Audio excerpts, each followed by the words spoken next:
Hello students, welcome to पढ़ो engineering. सो आज की क्लास में हम सीखेंगे constructor overloading. Okay, so last के कुछ क्लासेस में हमने ऑलरेडी कंस्ट्रक्टर क्या होता है, rules for the constructor and types of constructor, ये सब टॉपिक्स अच्छे से सीख लिए हैं। आई होप आपको वो वीडियोस, वो कॉन्सेप्ट समझ में आ गए होंगे। ओके, सो आज के क्लास में हम देखेंगे कि कंस्ट्रक्टर ओवरलोडिंग क्या होता है with program. Okay, so let's start with the constructor overloading. So first of all, what is overloading? अगर हम कोई चीज़ बार बार कर रहे हैं या फिर हम कुछ लोड दे रहे हैं, ओके जैसे हमें वर्क का लोड होता है, मीन्स क्या, ऑलरेडी हमारे पास वर्क है बट हमें और वर्क दिया जाता है। Yes, so that is called as overloading. So Java में भी हम वैसा ही कॉन्सेप्ट यूज करते हैं कंस्ट्रक्टर ओवरलोडिंग का। So as a name indicate, constructor को यहाँ पे ओवरलोड किया जाता है, मीन्स एक ही कंस्ट्रक्टर को बार बार यूज किया जाता है with different parameter. Okay, so easy language में मैंने बता दिया है कि कंस्ट्रक्टर को बार बार यूज किया जाता है with a different parameter, that is called as constructor overloading. So start करते हैं। Constructor overloading. Constructor overloading allows a class to have more than one constructor with different parameter list. Yes, as I already told you कि constructor को बहुत बार use किया जाएगा with different parameters, different arguments. Okay, next. This is useful when you need to create objects in a different ways. Yes, ये question भी काफ़ी बार पूछा जाता है कि constructor overloading की need क्या है। ओके, क्यों हम कंस्ट्रक्टर ओवरलोड करते हैं? ओके, तो जब हमें कोई भी ऑब्जेक्ट क्रिएट करना होता है इन डिफरेंट वे, तब हम कंस्ट्रक्टर ओवरलोडिंग का कॉन्सेप्ट यूज करते हैं। Okay, next, overloaded constructor provides flexibility in object creation. Yes, so हम each and every overloaded constructor के लिए ऑब्जेक्ट क्रिएट कर सकते हैं। तो ये फ्लेक्सिबिलिटी, ये फीचर हमें प्रोवाइड करता है constructor overloading. Okay, next, Java compiler invokes a default constructor when we do not use any constructor in the class. Obviously, अगर हम constructor overloading concept नहीं use कर रहे हैं या फिर कर भी रहे हैं, तो भी हमें by default constructor he use होता है या फिर invoke होता है जब कोई भी constructor call नहीं होता है तब। ओके, तो अब syntax देखते हैं हम। सो सिंटैक्स देखिए यहाँ पे, इट्स वेरी इजी, बहुत ही इजी सिंटैक्स है। सो फर्स्ट ऑफ ऑल क्लास रहेगा एक, क्लास का नेम। ओके, देन हमें तो पता ही है कि कंस्ट्रक्टर हमें क्लास का नेम और कंस्ट्रक्टर का नेम हम सेम देते हैं। ओके, सो क्लास का नेम यहाँ पे ए है, तो देखिए यहाँ पे डिफॉल्ट कंस्ट्रक्टर यूज किया है। ओके, देन यहाँ पे देखिए सेकेंड कंस्ट्रक्टर कौन सा है, this is parameterize constructor. Okay, so यहाँ पे हमने क्या किया है कि कंस्ट्रक्टर का नाम तो लिखा है बट पैरामीटर यहाँ पे हमने चेंज दिया है, दैट इज ये पहले डिफॉल्ट कंस्ट्रक्टर था तो यहाँ पे हमने पैरामीटराइज कंस्ट्रक्टर दिया है। ओके, फिर ये कंस्ट्रक्टर की बॉडी। नेक्स्ट, थर्ड कंस्ट्रक्टर देखिए यहाँ पे, ये भी पैरामीटराइज कंस्ट्रक्टर है but second constructor and third constructor के पैरामीटर यहाँ पे डिफरेंट है। ओके, दैट मीन्स क्या कि कंस्ट्रक्टर ओवरलोडिंग मीन्स कि कंस्ट्रक्टर को हम ओवरलोड कर रहे हैं बार बार बट विथ डिफरेंट पैरामीटर। क्या मैं सेम पैरामीटर के साथ और एक कंस्ट्रक्टर लिख सकती हूँ, ऐसे इंट ए ऐसे लिख सकती हूँ? सो नहीं, this is not possible. Okay, so ये सेम कंस्ट्रक्टर हम यहाँ पे नहीं लिख सकते हैं। हाँ, अगर आप चाहें तो यहाँ पे लिख सकते हो स्ट्रिंग सी। ओके, सो ये चलेगा, दैट इज वन पैरामीटर है यहाँ पर भी, ये यहाँ पर भी वन ही पैरामीटर है। ओके, बट ये जो पैरामीटर्स है वो सेम नहीं होना चाहिए। Are you getting? Okay, so बहुत ही इजी कॉन्सेप्ट है कंस्ट्रक्टर ओवरलोडिंग का। तो अब हम प्रोग्राम स्टार्ट करते हैं। ओके, तो स्टार्ट करते हैं प्रोग्राम। यहाँ पे देखिए मैंने एक फाइल क्रिएट कर ली है already, con overloading dot Java नाम की, दैट इज कंस्ट्रक्टर ओवरलोडिंग। तो अब हम एक प्रोग्राम लिखेंगे फॉर द पर्सन डेटा। ठीक है, दैट इज हमें नेम, एड्रेस एंड एज वहाँ पे स्टोर करनी होंगी by using different types of constructor, that is constructor overloading. Okay, so पहले हम क्या करेंगे कि कुछ कंस्ट्रक्टर क्रिएट कर लेते हैं। सो क्लास का नाम और कंस्ट्रक्टर का नाम सेम होता है ना, हमें पता है। सो यहाँ पे लिखते हैं कॉन ओवरलोडिंग। यहाँ पे मैंने एक कंस्ट्रक्टर क्रिएट कर लिया है। ओके, सो ये देखिए ये हो गया डिफॉल्ट कंस्ट्रक्टर। ओके, और एक कंस्ट्रक्टर करते हैं, दैट इज अब करते हैं पैरामीटराइज कंस्ट्रक्टर। ओके, सो इसमें हम सिर्फ क्या करेंगे, स्ट्रिंग एस एक वेरिएबल ले लेते हैं, है ना। तो ये भी क्रिएट कर दिया हमने। सो ये हो गया डिफॉल्ट कंस्ट्रक्टर, ये पैरामीटराइज कंस्ट्रक्टर। ओके, और दो कंस्ट्रक्टर ले लेते हैं। ओके, सो यहाँ पे और एक कंस्ट्रक्टर क्रिएट करते हैं और ये करते हैं इंट ए। ओके, और यहाँ पे करते हैं स्ट्रिंग बी। ओके, और इसकी बॉडी भी क्रिएट कर देते हैं। ओके, तो देखिए यहाँ पे 1 पैरामीटर है, यहाँ पे 2 पैरामीटर है। ओके, और एक क्रिएट कर लेते हैं 3 पैरामीटर का। ठीक है, सो फिर यहाँ पे करते हैं 3 पैरामीटर का कंस्ट्रक्टर क्रिएट। सो यहाँ पे मैं लेती हूँ इंट आई, देन स्ट्रिंग एस ऑलरेडी हमने लिया है। ओके, सो यहाँ पे मैं कर रही हूँ जे। ओके, और एक बार और स्ट्रिंग ले लेते हैं के। ओके, और यहाँ पे बॉडी लिख देते हैं। ठीक है, तो आप सोच रहे होंगे कि मैंने ये 4 कंस्ट्रक्टर क्यों लिखे हैं, तो बताती हूँ। सो ये डिफॉल्ट कंस्ट्रक्टर है, इसमें हम सिर्फ क्या करेंगे कि हमारा इनपुट दे देंगे। ओके, और एज इट इज वो आउटपुट प्रिंट कर लेगा। ओके, देन सेकेंड कंस्ट्रक्टर में हम सिर्फ नेम प्रिंट करेंगे। स्ट्रिंग एस मैंने यहाँ पे लिखा है तो यहाँ पे नेम प्रिंट करेंगे। ओके, देन थर्ड कंस्ट्रक्टर में हम नेम और एज प्रिंट करेंगे। सो एज के लिए मैंने यहाँ पे देखिए इंट ए लिया है।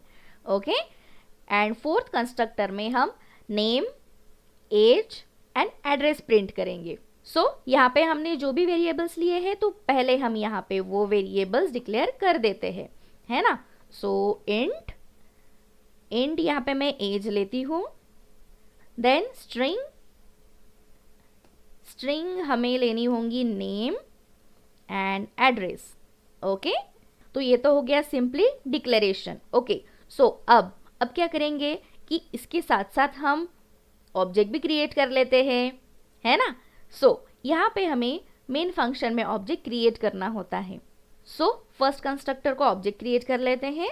सो मैं यहाँ पे लिख रही हूँ सिंपली C1। ओके, सो C1 यहाँ पे लिखते हैं C1 न्यू कंस्ट्रक्टर ओवरलोडिंग। ये डिफॉल्ट कंस्ट्रक्टर है तो यहाँ पे कुछ भी डालने की जरूरत नहीं है फिलहाल। ओके, सो नेक्स्ट कंस्ट्रक्टर के लिए ऑब्जेक्ट क्रिएट करते हैं, मैं C2 दे रही हूँ। Okay, so C2 is equal to new constructor. Okay, अब यहाँ पे देखिए हमारा फर्स्ट कंस्ट्रक्टर था स्ट्रिंग एस। ओके, तो यहाँ पे हमें स्ट्रिंग पास करनी होंगी। ओके, सो मैं स्ट्रिंग दे रही हूँ, ओके, जैसे कि बॉब। ओके, नेक्स्ट कंस्ट्रक्टर हमारा थर्ड कंस्ट्रक्टर। ओके, सो यहाँ पे C3 दे रही हूँ मैं। ओके, और न्यू फिर कंस्ट्रक्टर का नेम। ओके, तो थर्ड कंस्ट्रक्टर है int a and string b. Okay, so age and हम नाम देते हैं। सो एज यहाँ पे मैं 20 दे रही हूँ एंड नेम देते हैं अभी सैम। ओके, और लास्ट कंस्ट्रक्टर है हमारा C4। सो यहाँ पे भी हम लिखते हैं, देखिए age, name and address. Okay, so यहाँ पे मैं एज दे रही हूँ 25, 5 लिखते हैं, और नेम दे देते हैं एलिस। ओके, एंड एड्रेस लिखते हैं पुणे। ओके, सो आपको समझ में आ गया होगा, हम स्टेप बाय स्टेप कर रहे हैं। सो देखिए फर्स्ट हमने ये कंस्ट्रक्टर को क्रिएट कर दिया था, है ना, उनके ऑब्जेक्ट भी क्रिएट कर लिए। Okay, it's very easy. Okay, so अब हम क्या करेंगे कि ये कंस्ट्रक्टर की बॉडी लिखते हैं। Okay, so step by step आपको बहुत ही इजीली अंडरस्टैंड हो जाएगा कि हमने क्या किया है। ओके, सो फर्स्ट कंस्ट्रक्टर में सिंपली हम क्या करेंगे, इन तीनों को भी वैल्यूज दे देते हैं, बहुत ही ईजी है ना। सो मैं यहाँ पे एज इज इक्वल टू लिखती हूँ 15। Okay, then name, so name क्या लिखेंगे, यहाँ पे कुछ भी नेम देते हैं जैसे कि राम। ओके, और एड्रेस क्या है, एड्रेस देते हैं मुंबई। ओके, तो देखिए यहाँ पे रेड लाइन आ गई है, क्यों, हमें पता है कि हमने यहाँ पे डबल इन्वर्टेड कॉमा नहीं दिया है। ओके, सो ये हो गया हमारा डिफॉल्ट कंस्ट्रक्टर। ठीक है, अब आते हैं नेक्स्ट कंस्ट्रक्टर। तो यहाँ पे हमें सिर्फ स्ट्रिंग एस ही पास करना होगा, दैट इज सिर्फ नेम ही यहाँ पे पास करना होगा, है ना। सो स्ट्रिंग एस मीन्स यहाँ पे सिर्फ एक ही पैरामीटर हमें पास करना होगा। ओके, सो यहाँ पे मैं लिखती हूँ name is equal to s. Okay, next third constructor में आते हैं। तो यहाँ पे देखो int a and string b that is age and name लिखते हैं। ओके, सो यहाँ पे लिखते हैं age is equal to a and name is equal to b। It's easy, समझ में आ रहा है आपको। और लास्ट कंस्ट्रक्टर में हमें एज भी लिखना है, एड्रेस भी लिखना है और नेम भी लिखना है। ओके, सो यहाँ पे लिखते हैं first is name, so name is equal to, यहाँ पे हमने स्ट्रिंग j दिया है देखो, है ना। So string j, then age, age क्या लिखेंगे, age is equal to i। Okay, and फिर से यहाँ पे देते हैं address is equal to k। Okay, तो देखिए हमने सारे कंस्ट्रक्टर को क्रिएट भी कर दिया है, बॉडी भी क्रिएट कर ली है और यहाँ पे हमने ऑब्जेक्ट भी क्रिएट कर लिए हैं। ओके, तो अब क्या करना है, देखो यहाँ पे येलो लाइन शो हो रही है, दैट मीन्स क्या कि हमने इन ऑब्जेक्ट का यूज अभी तक नहीं किया है। ओके, सो उसके लिए हम क्या करेंगे कि पहले एक मेथड क्रिएट कर देते हैं, है ना, फिर मेथड के साथ इन ऑब्जेक्ट्स को हम कॉल करेंगे। ओके, सो यहाँ पे हम लिखते हैं एक मेथड। ओके, सो मेथड के लिए ऑब्वियसली पब्लिक और एक डिस्प्ले मेथड, हमारी फेवरेट मेथड लिखते हैं, है ना। ओके, तो इसमें क्या करेंगे कि हम सारे के सारे जो पैरामीटर्स हमारे हैं जैसे name, age and address, okay, तो इनको प्रिंट करवा देते हैं। ओके, तो देखिए यहाँ पे डिस्प्ले पे रेड लाइन आ गई है, तो ऑब्वियसली हमने रिटर्न टाइप तो दिया ही नहीं है ना। तो इट्स वेरी इजी। सो जब भी रेड लाइन दिखती है तो वही के वही हमें तुरंत उसका प्रॉब्लम का सोल्यूशन भी निकालना होगा, ठीक है। ओके, तो यहाँ पे सिंपली हम प्रिंट करते हैं। तो प्रिंट करने के लिए हमें पता है क्या करना पड़ता है, सिंपली एस आउट करते हैं। ओके, और सारे के सारे पैरामीटर्स प्रिंट करते हैं। ओके, जैसे मैंने यहाँ पे दिया था नेम।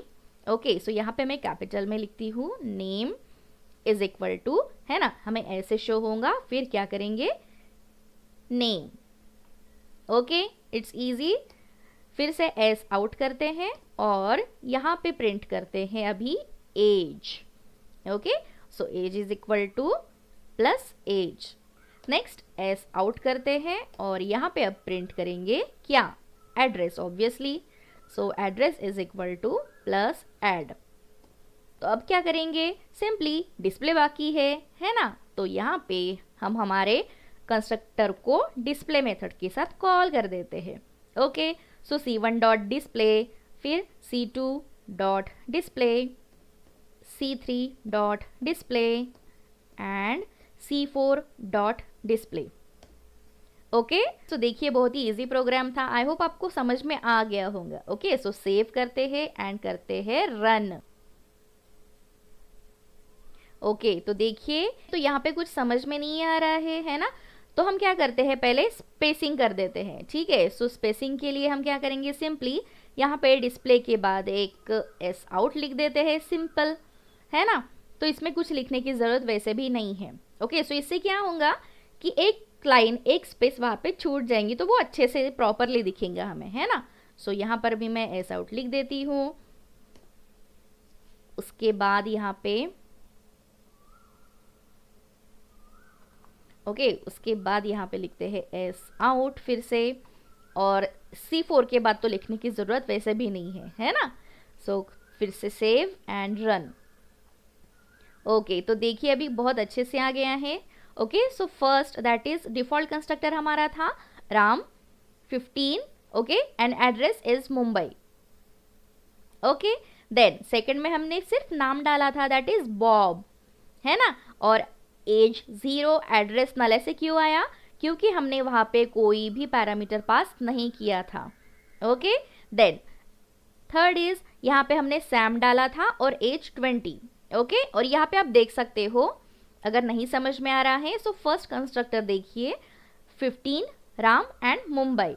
ओके, देन सेकंड में सिर्फ हमने नाम डाला था, तो यहाँ पे आप देख सकते हो, हाँ। ओके, सो देखिए बॉब, है ना। ओके, बॉब यहाँ पे कैसे, क्योंकि हमने यहाँ पे बॉब डाला है। ओके, बॉब पुट किया है, ठीक है। थर्ड कंस्ट्रक्टर में देखिए सैम एंड 20।